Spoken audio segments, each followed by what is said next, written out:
आज हूँ चतुर्दशी तिथि। ये चतुर्दशी तिथि में अग्रपूज्य गजाननकर आज विभिन्न मंडप और विद्यालय मानक चली पूजा अर्चना।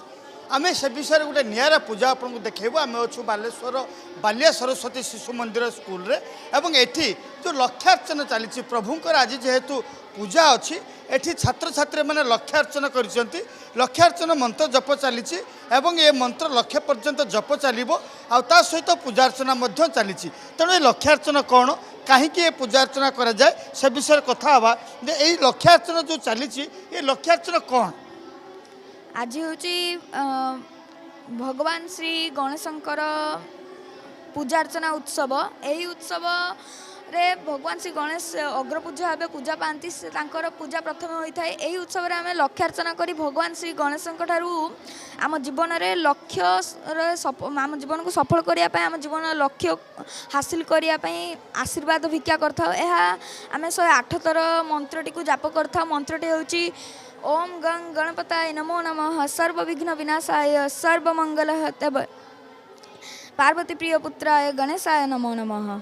ये जो मंत्र आप शुणिले एक 108 थर लक्षार्चना करा जाए। लक्षार्चना माने है जो लक्ष्य को हासिल करने प्रभु पाखे करुणा भिक्षा करा जाए। आज जो गणेश पूजा अच्छी गणेश पूजा रे आज कौन सब करें घर केमी पोशाक पत्र पिंधिक आसिले कौन सब सजबाज होकर आसिले आज पूजा अच्छी पूजा करेंगे भगवान को।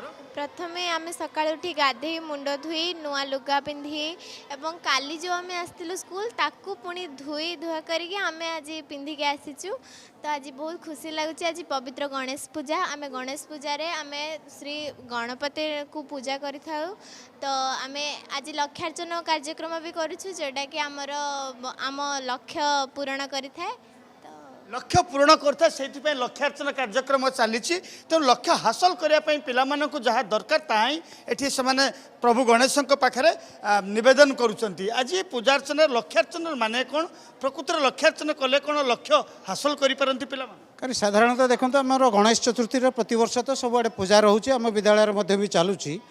एथिरे किछि पिलामानकर किछि निर्दिष्ट लक्ष्य को पूरण दिगरे से माने जे भगवान आमर गणेश जो जो मंत्र अच्छी स्तोत्र अच्छी से स्तोत्र को से माने 108 थर करती एवं मन भितर गोटे धार्मिक एवं पवित्र भावना को नहीं बारंबार करी से लक्ष्य करती एवं जहाँ फल कि सी तांकर जो गति पथटा जमी सफल हम सबू से माने ताको ध्यान करती। निश्चय कथा लक्ष्य जेहेतु लक्ष्य स्पष्ट होगा दरकार। छात्र छात्री के जहाँ लक्ष्य करी पाठ पढ़ुंट ताहा स्पष्ट होगा दरकार। मुझे आपको सही लक्षार्चना मंत्र शुणाऊँगी।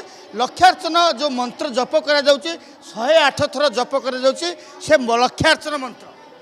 आज यं गणपतये नमो नमः सर्वसिद्धि विनाशाय सर्वमंगल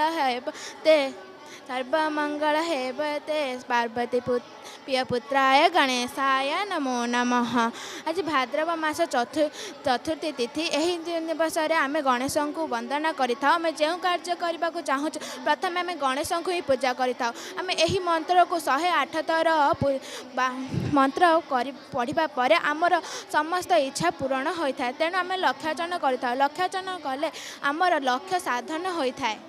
तो लक्षार्चना विषय आप जानते लक्षार्चना करें लक्ष्य हासिल होता है। तो लक्ष्य केमिति हासिल हो पार पिला जो लक्ष्य थाए भल पाठ पढ़े जीवन लक्ष्य जन समाज जन प्रतिष्ठित व्यक्ति छिड़ा हे ताहा ही हूँ आज मूल लक्ष्य। तेणु आज गणेश पूजा प्रभुंकर पूजा करने सहित प्रभु पाखे छात्र छात्री मैंने लक्षार्चना कर जो लक्ष्य स्थल जहाँ रही से लक्ष्य स्थल स्पष्ट भाव से लक्ष्य स्थल हासिल करने प्रभु पाखे निवेदन कर।